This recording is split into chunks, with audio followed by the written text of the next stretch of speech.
Hello, and welcome to Health Talk, a show where we dive into common health challenges with local experts to bring you the information that you need to live your best, healthiest life. My name is Dr. Desmar Walks, family physician and local health authority for Austin-Travis County. In today's episode, we're focusing on one of the most vital and complex organs in the human body, the brain. We'll be diving into the topic of brain health with two incredible guests who have dedicated their careers to advancing our understanding and care of neurodegenerative diseases.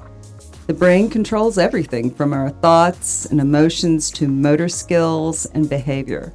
According to the World Health Organization, it governs cognitive, sensory, social, emotional behavior, and motor domains. Brain-related diseases like Alzheimer's, dementia, stroke, Parkinson's, and ALS can profoundly impact individuals, their families, and communities. Today, we'll be focusing primarily on Alzheimer's disease and dementia. In the United States, approximately 1 in 10 people aged 65 and older live with dementia, and 1 in 9 in that same age group are diagnosed with Alzheimer's disease. The prevalence of these conditions is expected to double over the next 2 decades, according to the Alzheimer's Disease International Group. Joining us today are 2 experts in this field, Dr. Campbell Sullivan, who is a board-certified clinical neuropsychologist and associate professor of neurology at UT Health Science in San Antonio. She serves as core faculty for the Biggs Institute, where she leads the clinical core of the South Texas Alzheimer's Disease Research Center and serves as principal investigator for the ALL-FTD, which is a brain research study for frontal temporal dementia. And Dr. Sullivan's research focuses on improving early detection, diagnostic accuracy, and clinical care for individuals with neurodegenerative disease or dementia, particularly people who develop memory problems at a young age and those who have atypical presentations. And also, she focuses on the community that has historically underserved. And so we thank you for being here, Dr. Sullivan. Thanks for having me. I'm happy to be here. And then we also have with us today Mr. Richard Bondi, who's the Director of Community Advocacy at Meals on Wheels of Central Texas. Mr. Bondi is a tireless advocate for aging populations, and he chairs the Aging Services Council Steering Committee and has served with numerous organizations, including the Texas Health and Human Services Commission, Family Eldercare, Rainbow Connections, ATX, and the Austin Commission on Aging. Richard also provides training to support caregivers of individuals living with Alzheimer's. So welcome, Mr. Bondi. Thank you for having me.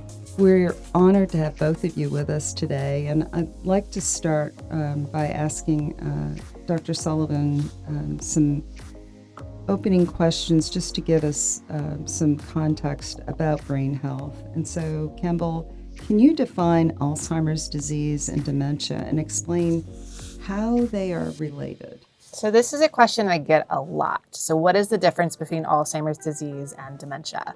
So I want you to think of an umbrella. And that umbrella is, think of it as the dementia umbrella.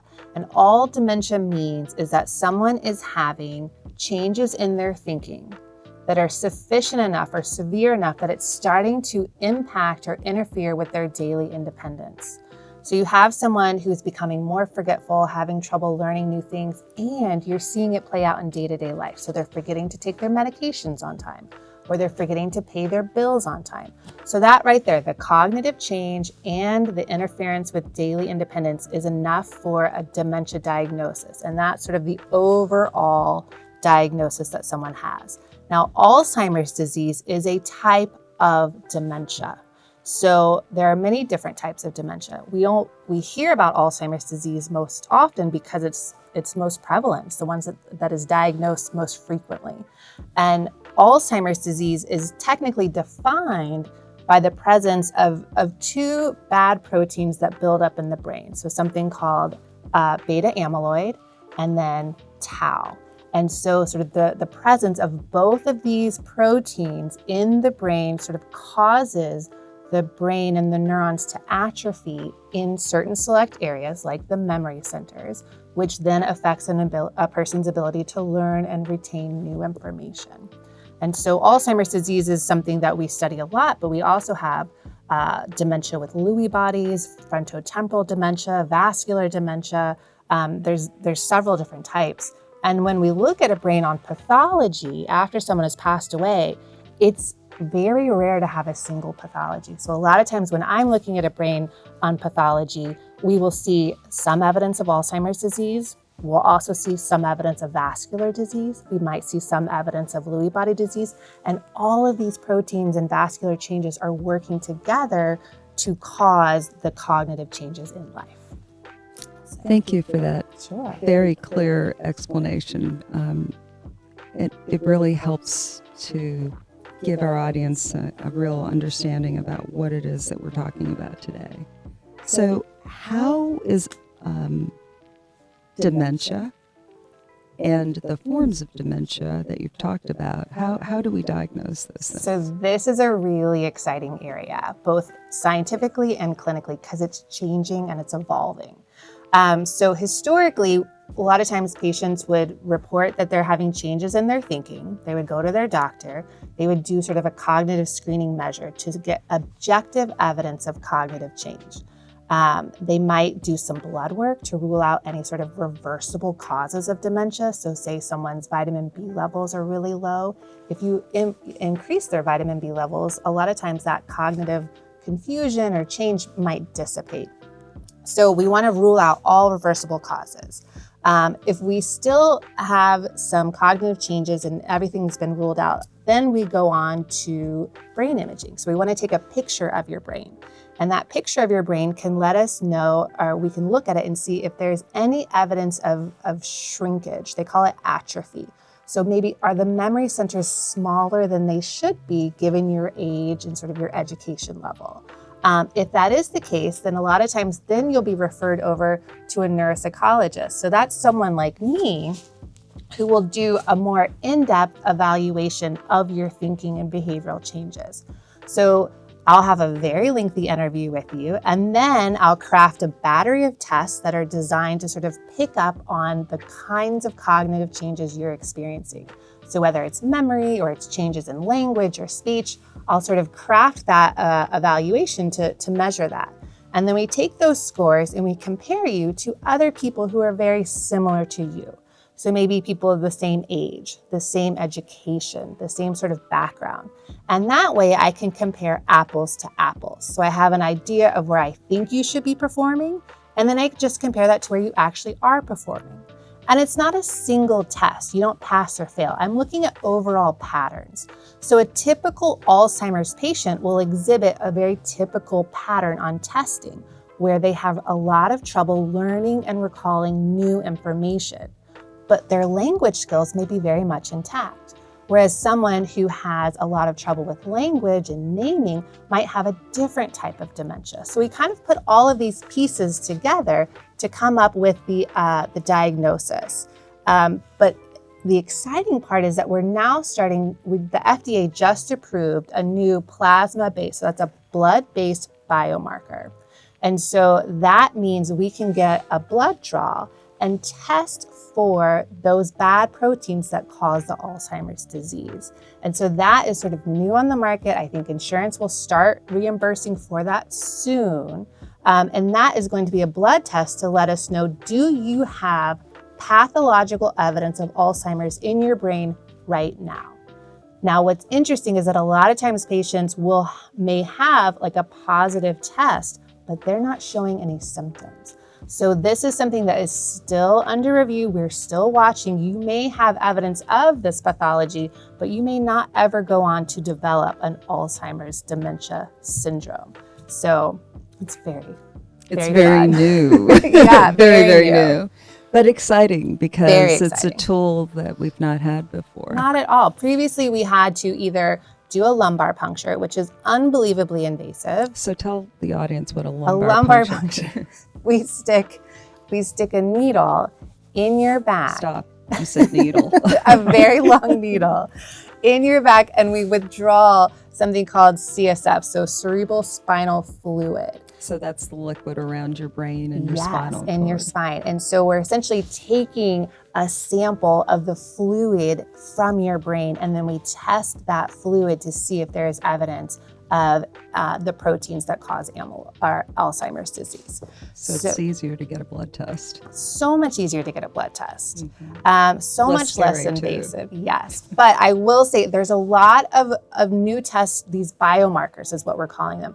They're coming on the market, but you really want to hold out for the one that is FDA approved. And so that I believe is p-tau 217. And so there's a few ways to do that. So if you're going to do a biomarker assessment, just make sure it's the FDA approved one.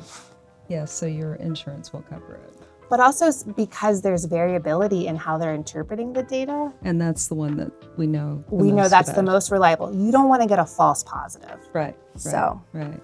What are some of the early signs and symptoms of declining brain health? You've kind of touched on it, but just kind of. So the earliest signs are very subtle, and it can be mistaken for just the normal changes that we experience as we age. You know, as we age, our skin changes, our hair changes, and our brain changes.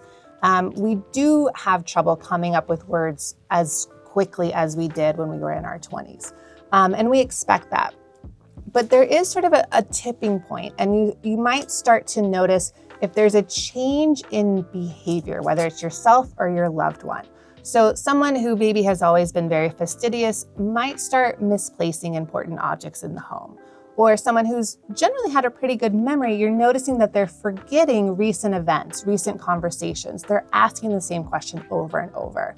So when you start to notice these symptoms on a more regular basis, that might be a good idea to go visit your primary care doctor.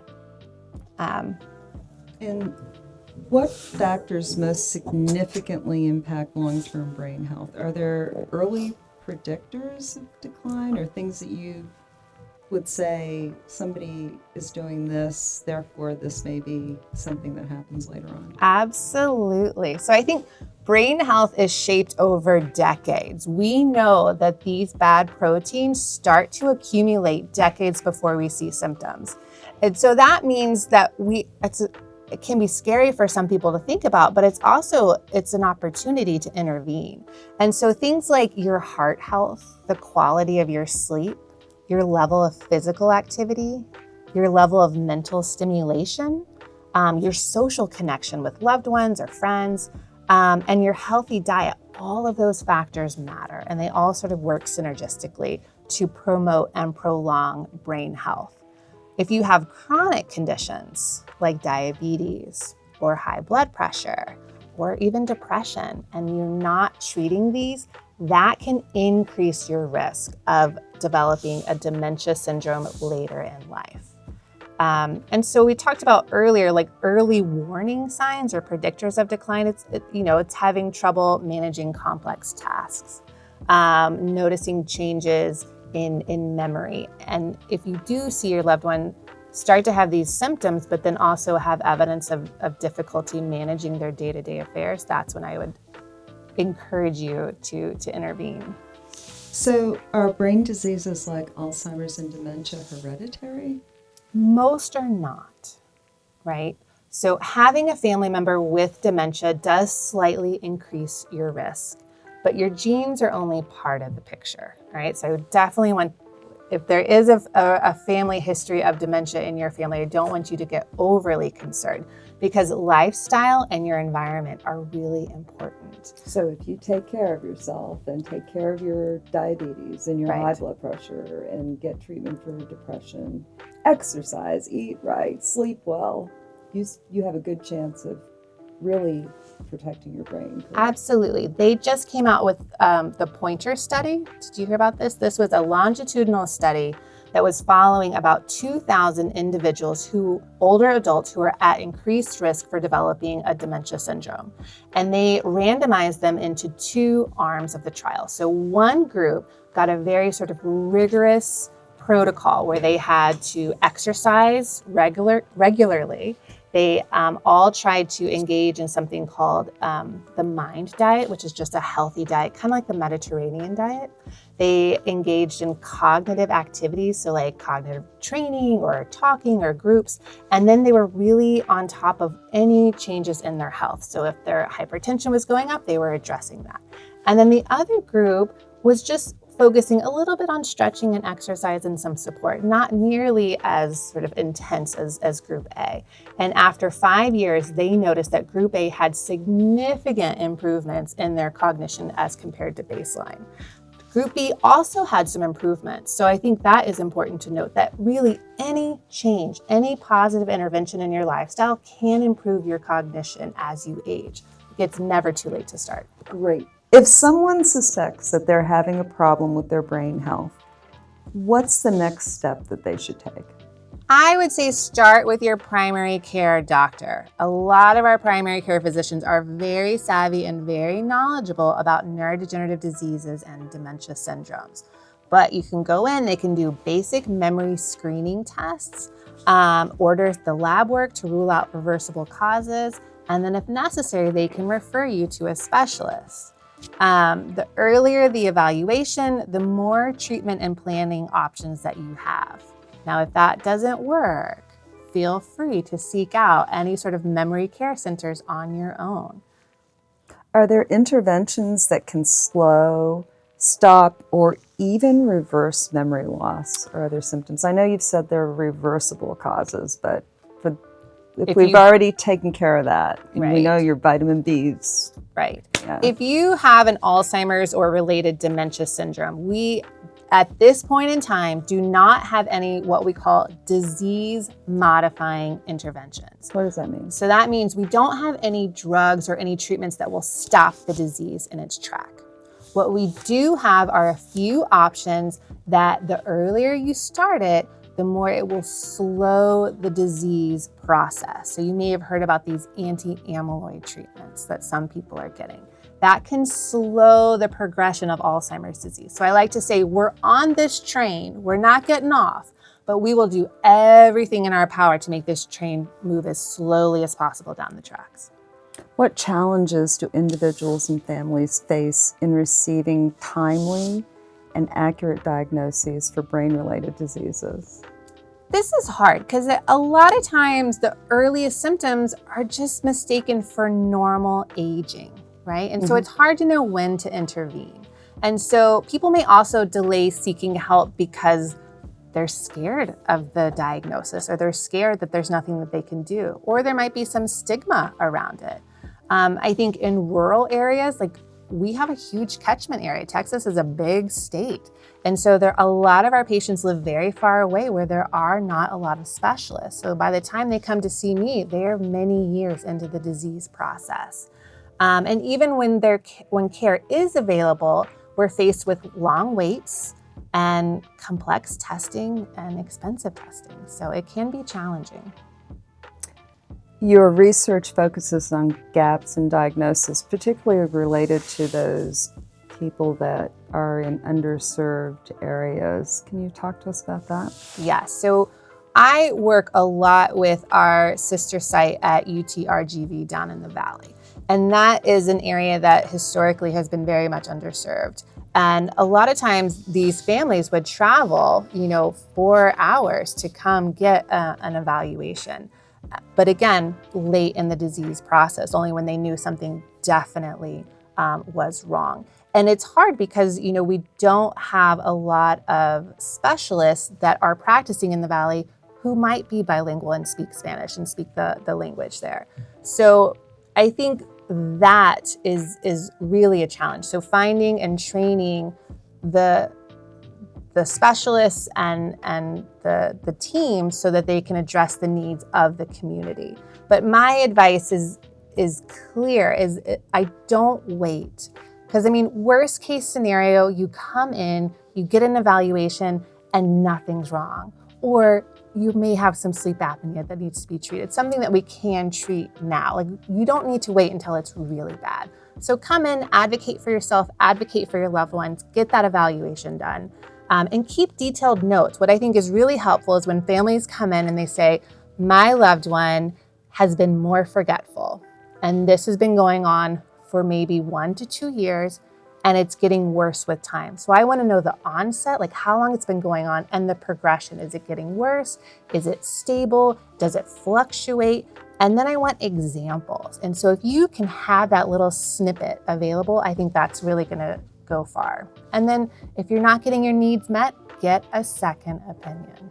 They're out there. Yes, indeed.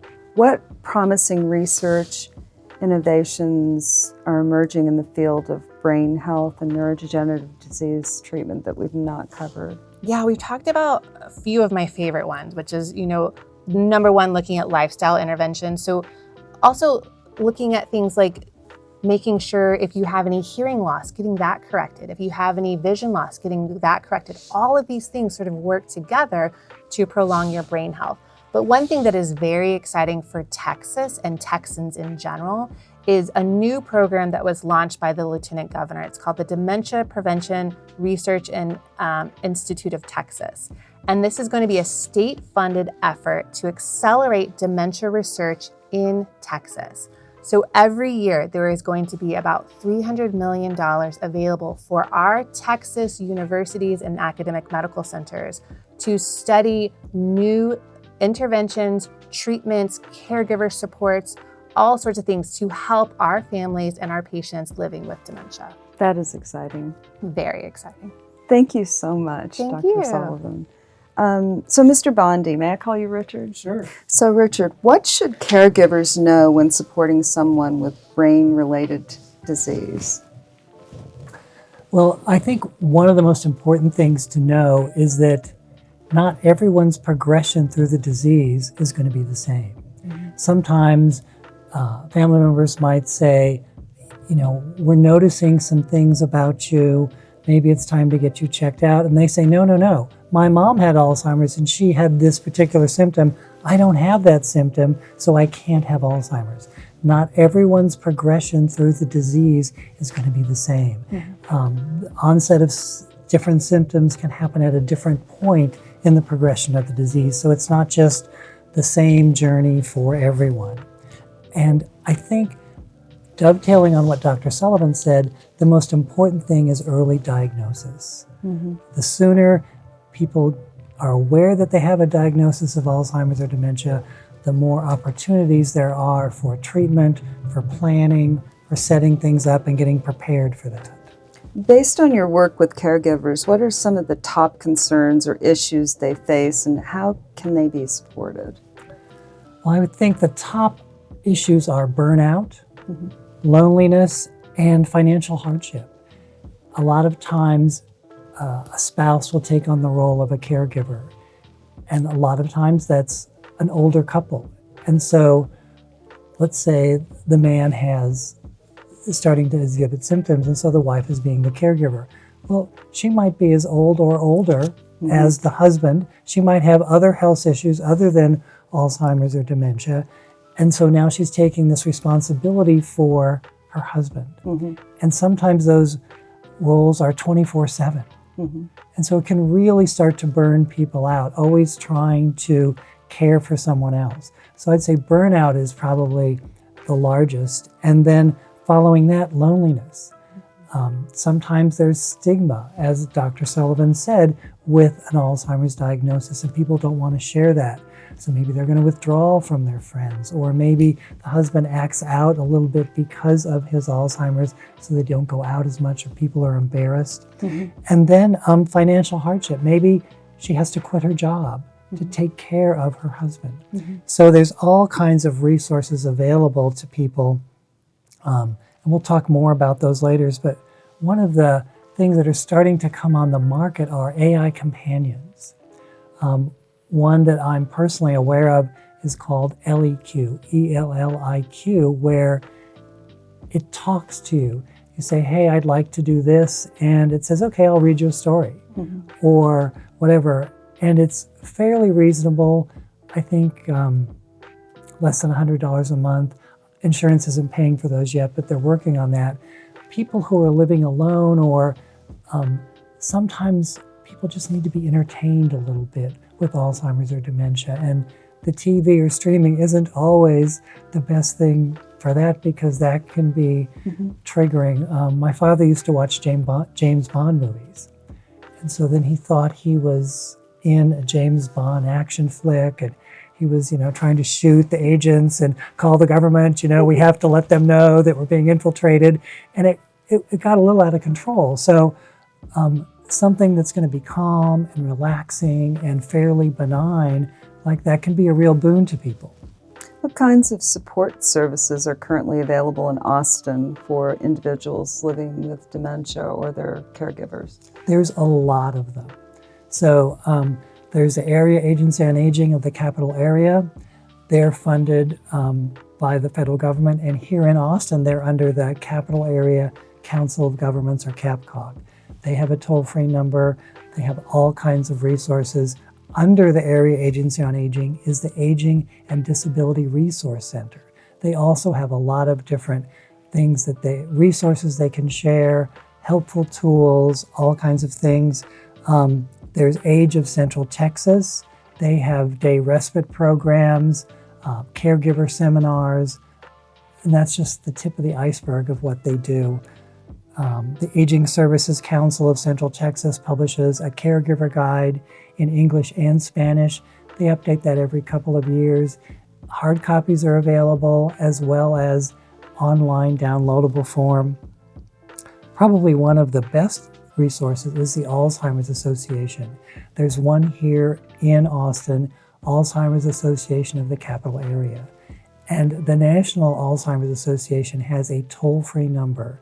It's 800-272-3900. And they answer that phone 24 hours a day, 7 days a week, 365 days a year. So having been a caregiver myself, sometimes it's 11:30 at night, and that is the first time you've had to breathe all day long. And you have a question. You think everybody's closed. But the Alzheimer's Association is going to be open. Call them. They will have someone available to answer your question. They also do online trainings, virtual trainings. I do some virtual trainings here in Austin through Family Eldercare's Lifetime Connection Without Walls program. Occasionally I do in-person trainings, but I'm more of a virtual guy. And families can get connected to Meals on Wheels of Central Texas and other agencies that are providing Alzheimer's support. And you can probably get that information from some of those resources that you pointed out, particularly the Alzheimer's Association, that 800-272-3900 number, correct? Correct. Are there any culturally specific or LGBTQAI inclusive services for caregiving or dementia support that people should be aware of? There's a program called Rainbow Connections ATX, which is part of Family Eldercare. And they used to do Alzheimer's training for the LGBTQ plus community. Also, the Alzheimer's Association does have some trainings geared towards the LGBTQ plus communities, but there's a lot of groups out there. Love Notes Chorus is not specific to a certain demographic, but it's a group that people with early stage Alzheimer's or dementia go to with their caregiver, and they're assigned a mentor. And they sing those songs from the 40s and 50s, and they actually perform. And it's just a lot of fun. And one of the things that you hear is that music really seems to stay with people. So they can remember those old songs, and they really get a kick out of going, being in a group, and performing. So that's really good. What I would suggest people do to find resources would be to check out the Senior Services Hub, which is under the Austin Public Health website.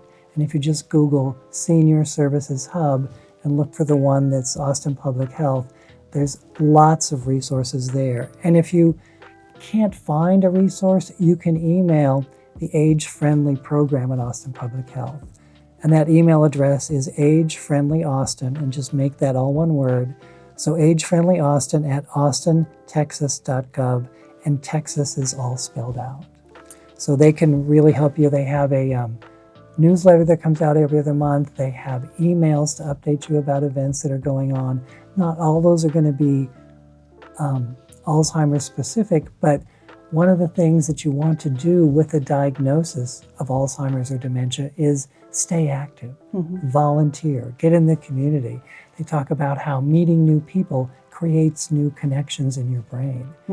So there's wonderful stories about people who couldn't be an airplane pilot anymore, but he found photography and opened up a photography business. So there's all sorts of things you can do. What do you see as the most urgent needs in our community when it comes to aging and dementia care? Well, there's a lot of them. I love that $300 million a year that Dr. Sullivan talked about. That's going to be terrific. I think what we need is funding for support services, which would include stable housing and then focusing on the upstream services. So the testing that Dr. Sullivan talked about, maybe even testing at a lower level for risk genes and deterministic genes, more screenings available to people. Austin Public Health does health screenings, blood pressure screenings, maybe start doing some memory test screenings, just at the base level to try and get people a clue, okay, maybe I need to go see a doctor at this point. Because people are often confused about just the symptoms that come with old age versus Alzheimer's or dementia. I would say another big one is funding for caregivers, because that's a huge impact to the U.S. economy when people have to quit their job to be a caregiver for a loved one.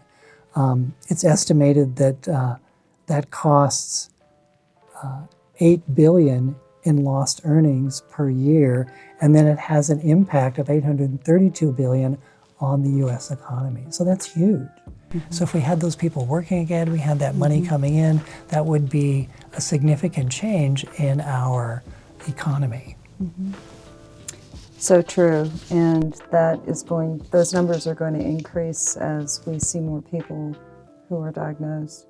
I want to thank both of you for this valuable discussion. Do you have any final resources, tools, or organizations that you'd like to mention for our audience? I would like to I love the Alzheimer's Association, and I think they're an amazing resource that's nationwide. But another one to keep in mind, especially for any individuals with a younger onset dementia or a more atypical dementia syndrome, is the Association for Frontotemporal Dementias. That's another national organization. It specializes in these FTD, so a different type of dementia that often affects younger individuals and shows changes in behavior and personality or language. And so it's sort of a different beast than your typical Alzheimer's patient. And because of that, they have different needs. And so the AFTD has great resources online in both English and Spanish. They have local groups. There's one in San Antonio. I believe there's one here in Austin that are facilitated by individuals who have been touched by FTD in their family. And then they have another on 24-hour 1-800 number that you can call in the event of an emergency. I don't have it memorized though, like you. But I think they're a great organization.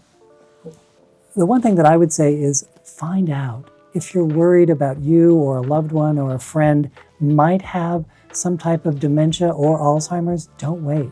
Dr. Sullivan talked about how when people are depressed, that increases their likelihood of the disease. So it could accelerate the progress of the disease if you're sitting there wondering, do I have it, do I not have it? Because that's certainly not making you happy wondering about that. So find out, go to your primary care physician, call up one of these organizations and move forward with that, because again, the sooner you get diagnosed, the more options you're going to find available. Thank you. That brings us to the end of this episode of Health Talk. A heartfelt thank you to our guests, Dr. Campbell Sullivan and Mr. Richard Bondi, for sharing your knowledge, insights, and passion for improving brain health in our community. That's all the time we have for today's episode of Health Talk. Thank you to KAZI 88.7 and to St. David's Foundation for their support of this program. Until next time, take care of yourselves and each other. This is Dr. Desmore Walks signing off. Be well.